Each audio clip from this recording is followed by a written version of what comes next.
அனைவருக்கும் வணக்கம். இது ஞானக்கீற்று. நல்லது.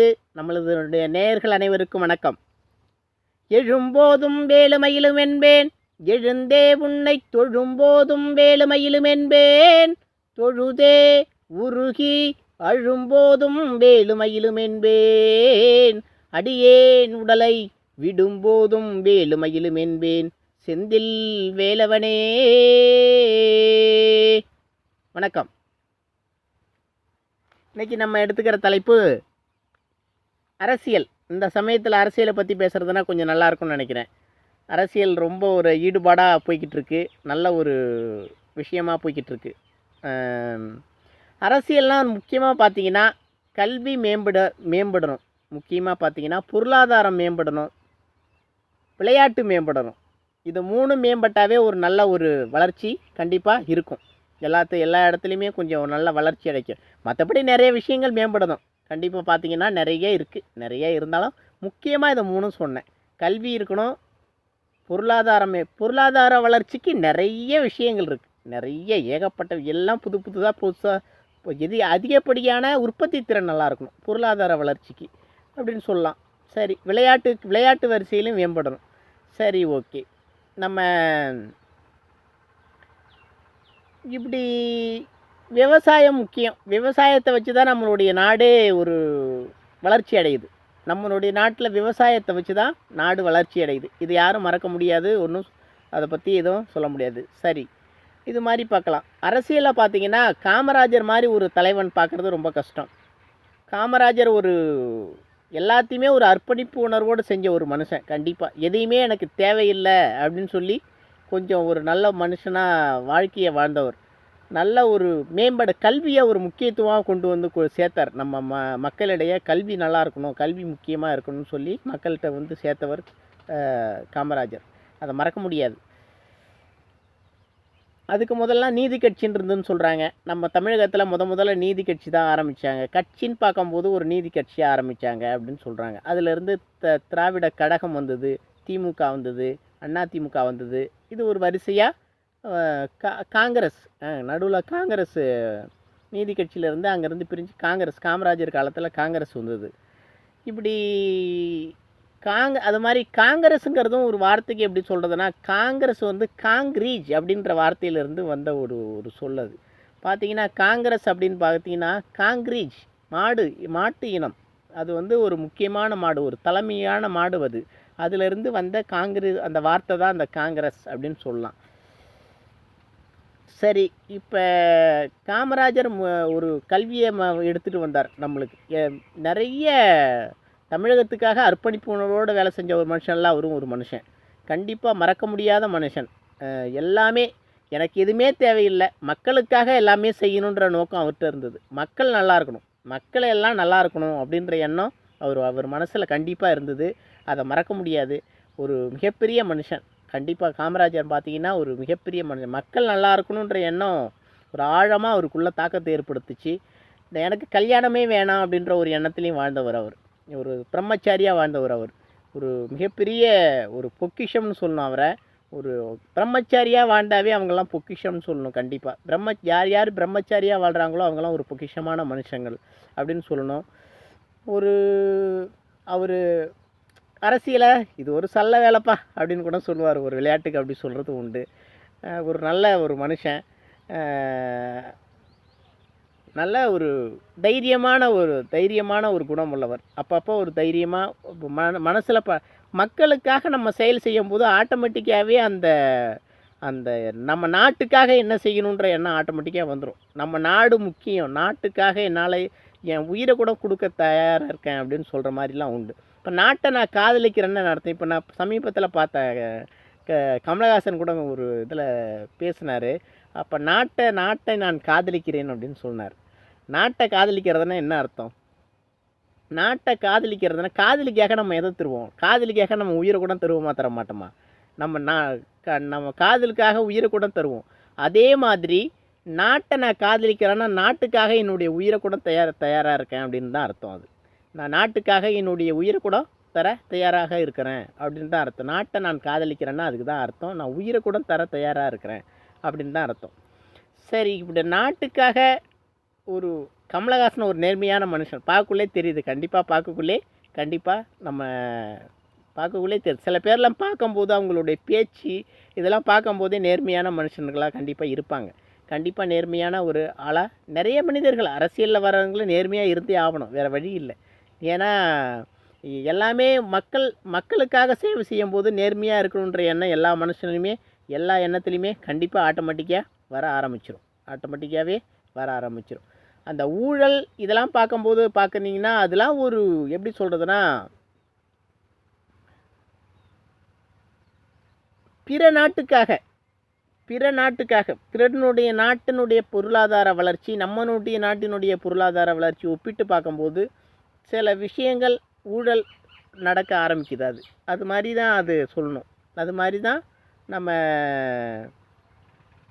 நம்ம அது பொருளாதார வளர்ச்சி ஏற்படும் போது பணவீக்க இது அதை பணத்தை வந்து எப்படி சொல்கிறது, எனக்கு மட்டும் வேணுங்கிற ஒரு ஆசையில் ஊழல் வருது. பணம் எனக்கு மட்டும் வேணுங்கிற ஆசையில் தான் அந்த ஊழல் வருது. எல்லாத்துக்கும் மக்களுக்கெல்லாம் கொடுக்கணும் அப்படின்ற எண்ணம் இருந்ததுன்னா ஊழல் வர வாய்ப்பு இல்லை. மக்களுக்காக நம்ம கொடுக்க போகிறோம், இதில் என்ன இருக்குது, அரசாங்கத்துக்காக கொடுக்க போகிறோம். அரசாங்கத்துக்காக கொடுத்தா மக்களுக்காக கொடுத்த மாதிரி தான் அர்த்தம். பணத்தை வந்து மக்களுக்காக கொடுக்கறது வந்து அரசாங்கத்துக்காக நம்ம கொடுத்தோம்னா மக்களுக்காக கொடுத்த மாதிரி தான் அர்த்தம்னு சொல்லணும். கண்டிப்பாக ஒரு உண்மைன்னு சொல்லணும். அது மாதிரி அரசியலில் விவசாயம். இன்னொன்று, நம்ம நாட்டில் ரோடு நம்ம சுதந்திரத்தை அடையிறதுக்கு முன்னாடியிலேருந்தே ரோடு சரியில்லை. கண்டிப்பாக அதை நம்ம ஒத்துக்கிட்டே ஆகணும். ரோடு ரொம்ப மோசம், ரொம்ப ரொம்ப ரொம்ப ரொம்ப ரொம்ப மோசமாக இருந்தது. இப்போ தான் கொஞ்சம் நிறையா புதுப்பிச்சுட்டு வராங்க. 2000க்கு அப்புறம் தான் புதுப்பிக்கிறாங்க. ரொம்ப கஷ்டம். இதெல்லாம் மக்களை மன உளைச்சலுக்கு ஆளாக்கின ஒரு விஷயம் அது. ரோடு விஷயத்தில் மக்களை மன உளைச்சலுக்கு ஆளாக்கின விஷயம் அது. கண்டிப்பாக அப்படி தான் சொல்லணும். விவசாயம் பாதிக்கப்படும் ஒரு பக்கம் சொன்னாலும் இருந்தாலும் அது 2 பக்கம் ரோடு கண்டிப்பாக வேணும் அப்படின்னு நம்ம யோசிச்சுருக்கணும். ஃபஸ்ட்லேயே யோசிச்சுருக்கணும். அது ஃபஸ்ட்லேயே அதை யாராவது அதை நம்ம அப்படியே விட்டுட்டோம். அது சரி இருக்கட்டும், பொறுமையாக பார்த்துக்கலான்னு விட்டுட்டாங்க. ஏன்னா ரோடு அகலப்படுத்தினா விவசாய நிலத்துக்கு கொஞ்சம் பாதிப்பாக இருக்கும். அது ரோடு அகலமாகவே இருந்தது. ஆக்சுவலாகவே அந்த டைம்லேயே அகலமாகவே இருந்தது.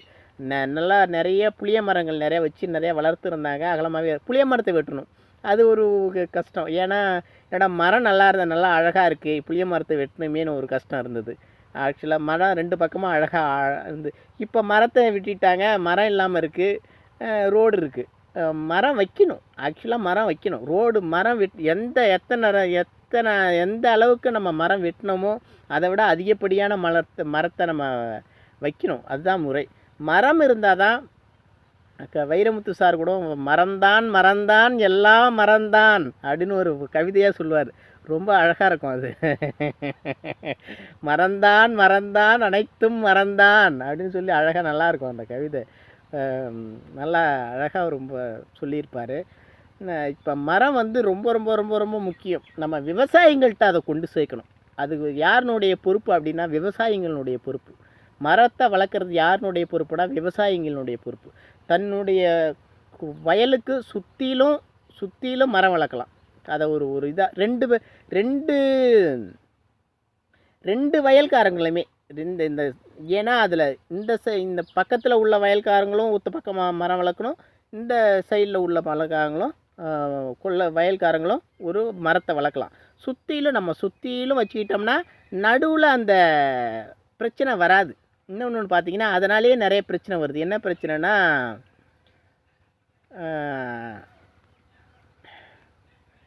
அந்த லைன் பிரச்சனை. ஏன் வரப்பை வெட்டிட்டேன் அப்படின்னு வரப்பு பிரச்சனை வராது. ஏன்னா 2 பக்கமுமே மரம் வளர்க்க ஆரம்பிச்சிட்டுனா அந்த நடு வரப்பை நம்ம ஒரு பெருசாக எடுத்துக்க மாட்டோம் இல்லைங்களா. அதனை வரப்பு பிரச்சனைனால தலை வெட்டினவெல்லாம் இருக்கான் மனுஷன். அது மாதிரிலாம் உண்டு. அதனால் சண்டை பிடிச்சி பிரச்சனையானதெல்லாம் நிறைய இருக்குது. இப்பயும் பிரச்சனை நடந்துக்கிட்டு தான் இருக்குது.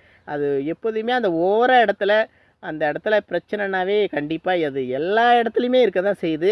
விட்டு கொடுக்கறதுக்கு கொஞ்சம் கஷ்டமாக இருக்குது. அந்த இடத்துல கொஞ்சம் ஒரு அடி போகுது, ஒரு அடிக்கு முன்னாடி அதிகமாக போகிறதில்ல. ஒரு அடி போகிறதால அது ஒரு அடியும் போகக்கூடாது, 2 பேரும் சரியாக இருக்கணும், அவ்வளோதான் மேட்டர். எந்த அளவுக்கு சரியாக வருதோ அந்த அளவுக்கு அளந்து கரெக்டாக போட்டுக்கலாம். அளவு அளக்கிறவங்க கரெக்டாக அளவில் இருந்தாங்கன்னா பிரச்சனையே இல்லை அந்த இடத்துல. சரி அது இருக்கட்டும். இப்படி வந்து நம்ம அரசியலில் அரசர்கள் காலத்தில் நிறைய கோயில்கள் இருந்தது. கோயில்கள் நிறையா புதுப்பிச்சாங்க. அதுதான் ரொம்ப நம்ம பொக்கிஷமாக இருக்குது. நம்ம நாட்டினுடைய பொக்கிஷம் அப்படின்னா, இந்து மதத்தினுடைய பொக்கிஷம் என்னென்னா கோயில்கள் தான். அப்படி தான் சொல்லணும். இந்து மதத்தினுடைய பொக்கிஷங்கள் கோயில்கள்லாம் பார்த்தீங்கன்னா பெருசு பெருசாக கட்டியிருக்காங்க. பெருசாக கட்டியிருக்காங்க கோயில்கள். ஆனால் ஆன்மீகன்றது என்னென்னா அணுவை விட சின்னதுன்னு சொல்கிறாங்க. அப்போ அணுவை விட சின்னதான விஷயங்களில் தான் கோயில்கள் இருக்குது. அதுக்காக தான் இவ்வளோ பெரிய கோயில்கள் கட்டுறாங்க. கோயில்கள் கட்டுறது பெரிய பெரிய கோயில்கள். ஆனால் அணுவை விட சின்னதான விஷயந்தான் ஆன்மீகத்தில் இருக்குது. அணுவை விட சின்னதான விஷயங்கள் ஆன்மீகத்தில் இருக்குது அப்படின்னு சொன்னால் ஒரு பெரிய பொக்கிஷமாக தெரியல. அணு நம்மளுக்கு கண்ணுக்கே தெரியாது. கண்ணுக்கு அணுவே நம்மளால் பார்க்க முடியல. அந்த அணுவை ஏதாவது மைக்ரோஸ்கோப் இருந்தால் தான் வச்சு அதை பார்க்க முடியும். அதே மாதிரி அதை நம்ம கோயிலுக்குள்ளே எடுத்துகிட்டு வந்து ஒரு பொக்கிஷமாக வச்சாங்க.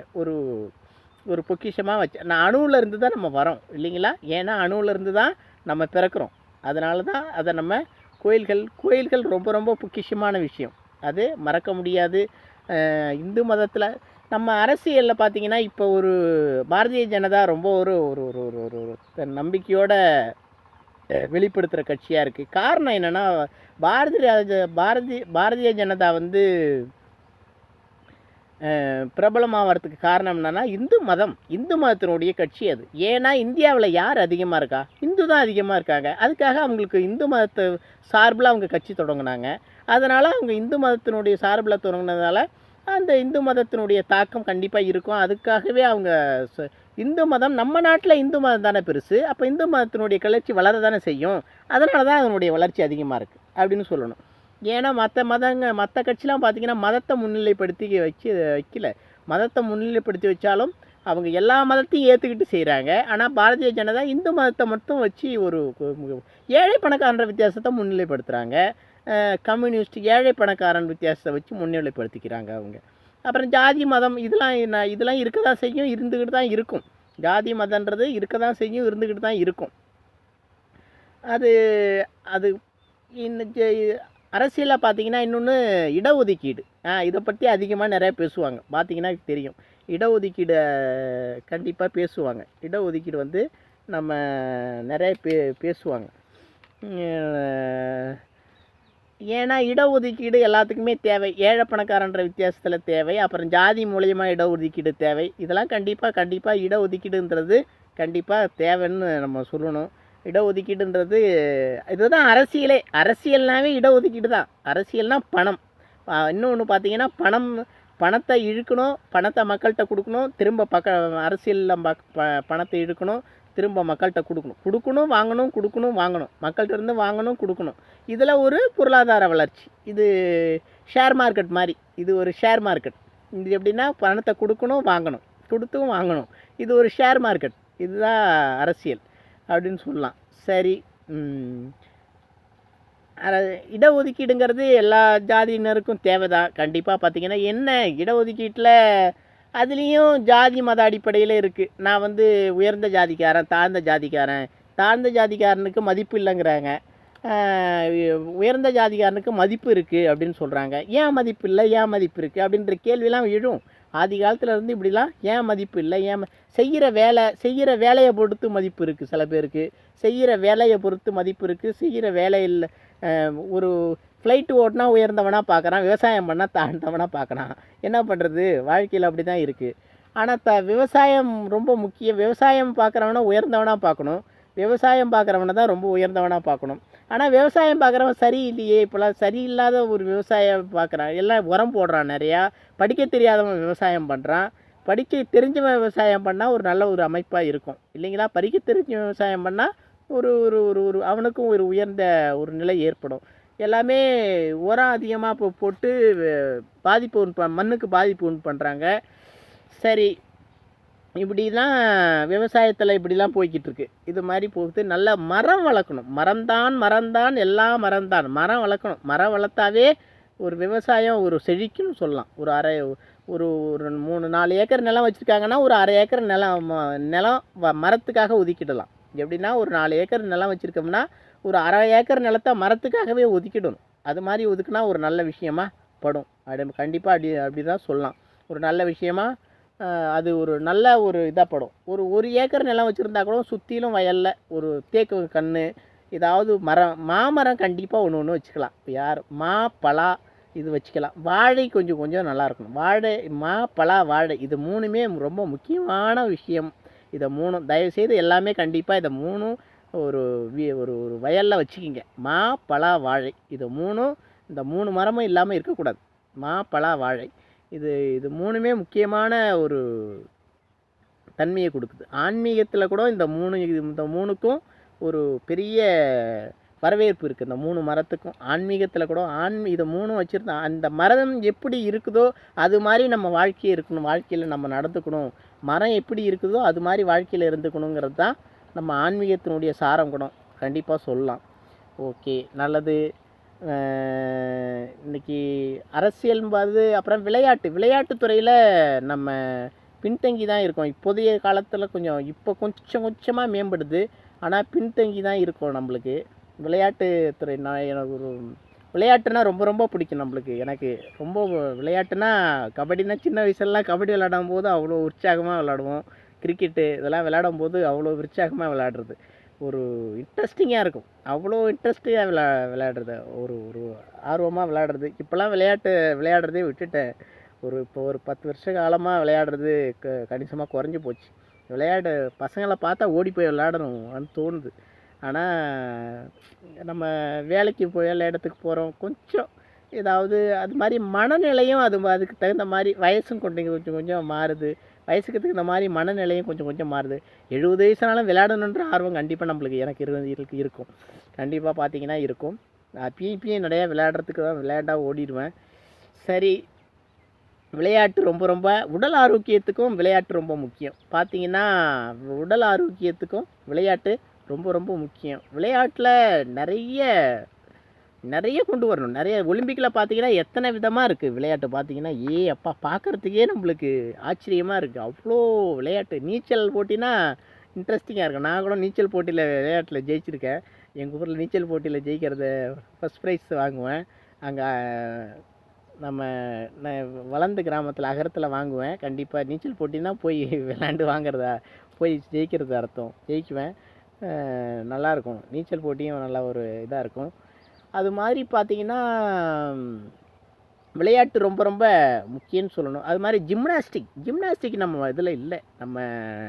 நம்ம நாட்டில் ஜிம்னாஸ்டிக் ரொம்ப கம்மியாக இருக்குது. வளையணும் உடம்புனா அப்படியே ரப்பர் மாதிரி வளைச்சி அப்படியே கொண்டு போகணும். ரப்பர் மாதிரி வளைச்சிருக்கணும் உடலை. ரொம்ப வளைச்சோம்னா அதுதான் யோகாவிலையும் அப்படி தான் வளைப்பாங்க. நிறைய யோகாசனம் செஞ்சோம்னா நிறைய செய்கிறது இருக்குது. உடம்பை வளைக்கிறதுலாம் யோகாசனத்தில் நிறைய இருக்குது. ஆன்மீகம் இன்னொன்று பார்த்தீங்கன்னா ஆன்மீகம் ரொம்ப ரொம்ப முக்கியம். ஆன்மீகம் ரொம்ப ஆன்மீகம் இல்லைன்னா எதுவுமே இல்லை அப்படின்னு சொல்லணும். அதை கடவுள் மறுப்பாளர்கள் சரியில்லைன்னு சொல்லணும். அவங்களெலாம் பார்த்தீங்கன்னா அது ஒரு சரியாக எடுத்துக்கிட்டு போகாத ஒரு நிலை. கடவுள் மறுப்பாளர்கள் அது சரியில்லைன்னு சொல்லணும். ஏன்னா மனுஷனே கடவுள் ஆயிடுறான். இன்னொன்று பார்த்தீங்கன்னா அவங்களுடைய வாதம் என்னென்னா மனுஷனை நான் மதிக்கிறேன், கடவுளை மதிக்கலை அப்படிங்கிற மாதிரி ஒரு வாதம் இருக்குது. ஏன்னா கடவுளுங்கிறது யாரோ ஒருத்தவர் தான் ஆக முடியும். கடவுளுங்கிறது ஆக முடியும், ஆனால் யாரோ ஒருத்தவர் தான் ஆக முடியும். மனுஷங்கிறது எல்லா மனுஷனும் இருக்கா மனுஷனாக. இன்னொன்று பார்த்தீங்கன்னா கடவுள் தப்புன்னா பிரச்சனை நிறைய ஆகிடும். கடவுளே நிறைய தப்புன்னா ஏன் மனுஷன் தானே கடவுள் ஆகிறான்.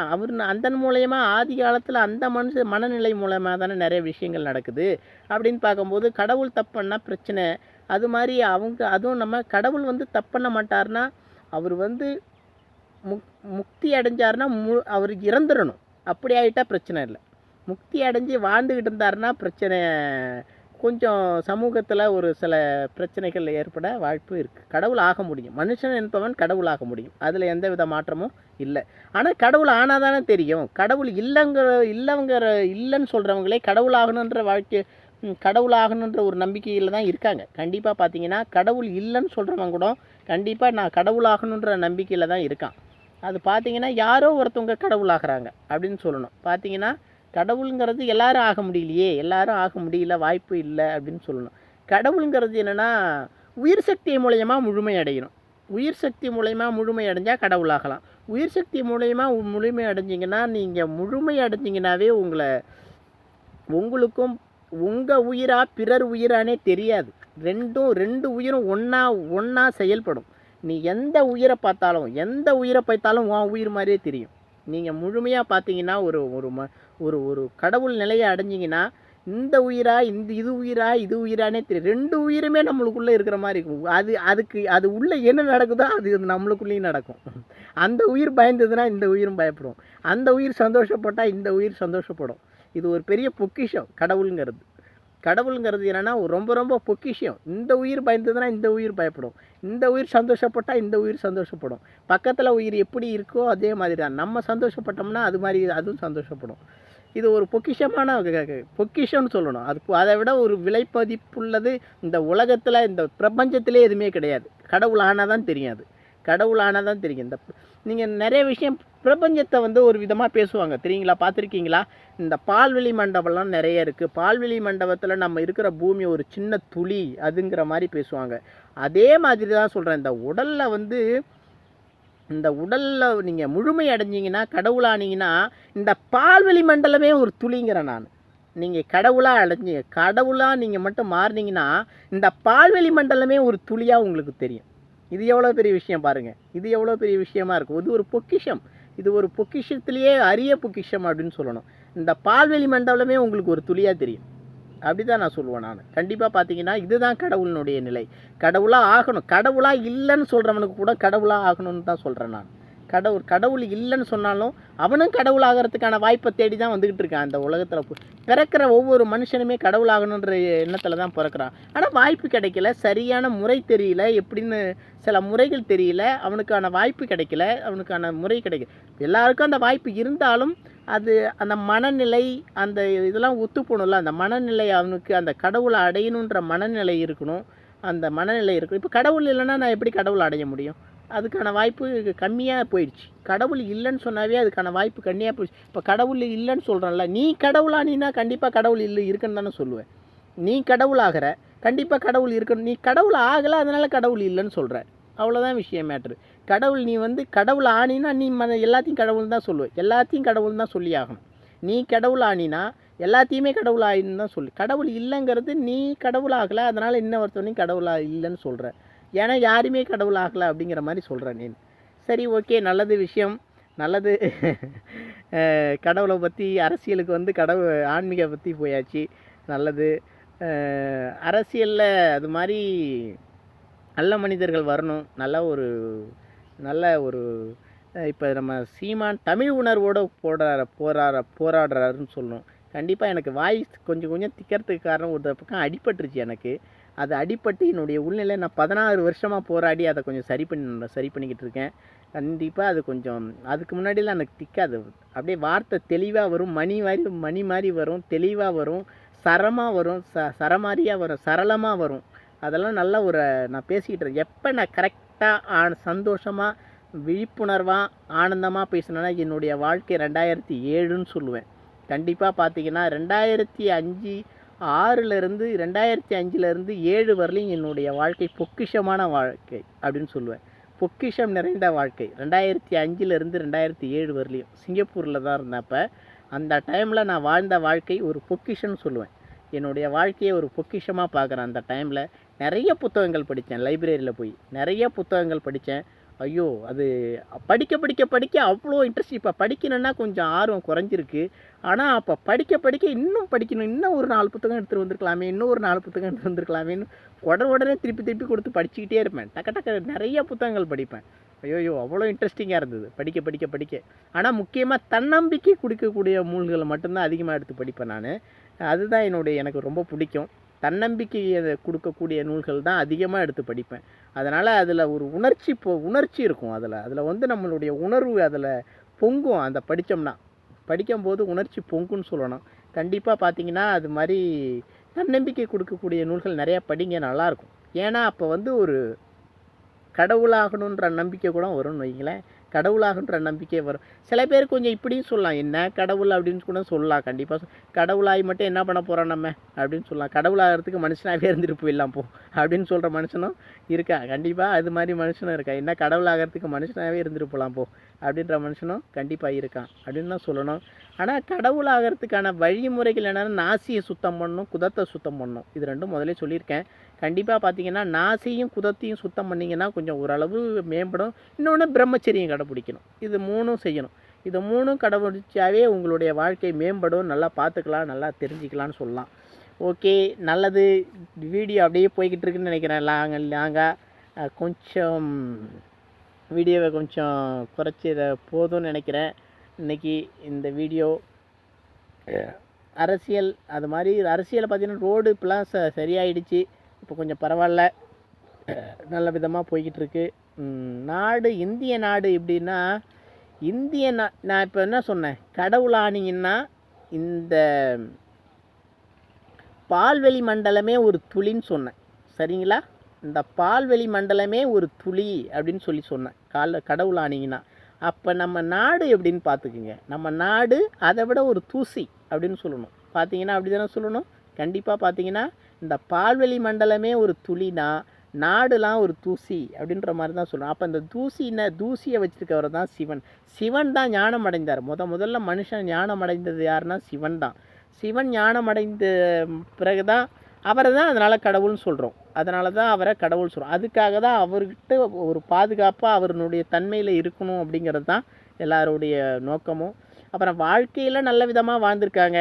நல்ல விதமாக கிருஷ்ணன் எல்லாம் வாழ்ந்துக்கிட்டு போனவங்க. அவங்கெல்லாம் வாழ்க்கையில் வாழ்ந்து எப்படி அந்த அணுவை புரிஞ்சுக்கிறதுக்கான வாய்ப்பை கொடுக்குறவங்க அவங்கெல்லாம். அதை வாழ்ந்த வாழ்க்கை முறையில் அப்படி போய்கிட்டு இருக்காங்க. நல்லது. நன்றி. நேயர்கள் அனைவருக்கும் வணக்கம். இதை ஷேர் பண்ணுங்கள். நல்லது. லைக் பண்ணுங்கள், ஷேர் பண்ணுங்கள். அனைவருக்கும் வணக்கம். இது நேயர்களும் ஒரு பார்க்கும்போது என்ன மனுஷனுக்கு தேவையானது வேலை. இப்போ நிறைய பேர் பார்த்திங்கன்னா வேலை இல்லாமல் இருக்காங்க. ஏதாவது ஒரு வேலை செய்யணும். ஏதாவது ஒரு வேலை செஞ்சால் தான் வந்து ஒரு நல்ல ஏதாவது ஒரு வேலை செஞ்சால் ஒரு திருப்தி ஏற்படும். மனுஷனுக்கு ஏதாவது ஒரு திருப்தி இருக்கும். வேலையின்மை வந்து ரொம்ப கஷ்டம். அரசாங்கம் வந்து ரொம்ப அரசாங்கத்தில் நிறைய வேலை இருக்குது. நிறைய அரசாங்கம் நினச்சா ஒரு ஒரு ஒரு கிராமத்தை மேம்படுத்துறதுக்கு 100 பேருக்கு வேலை தரலாம். ஒரு கிராமம் ஒரு 1000 பேர் 1500 பேர் ஒரு 1500 பேர் உள்ள ஒரு கிராமத்தை மேம்படுத்தணும், சரியாக செய்யணும் அப்படின்னா அதுக்கு 100 பேருக்கு மேலே வேலை தரலாம். ஒரு அரசாங்கம் 100 பேருக்கு மேலே வேலை தரணும் கிராமத்தில் மட்டுமே. அரசாங்க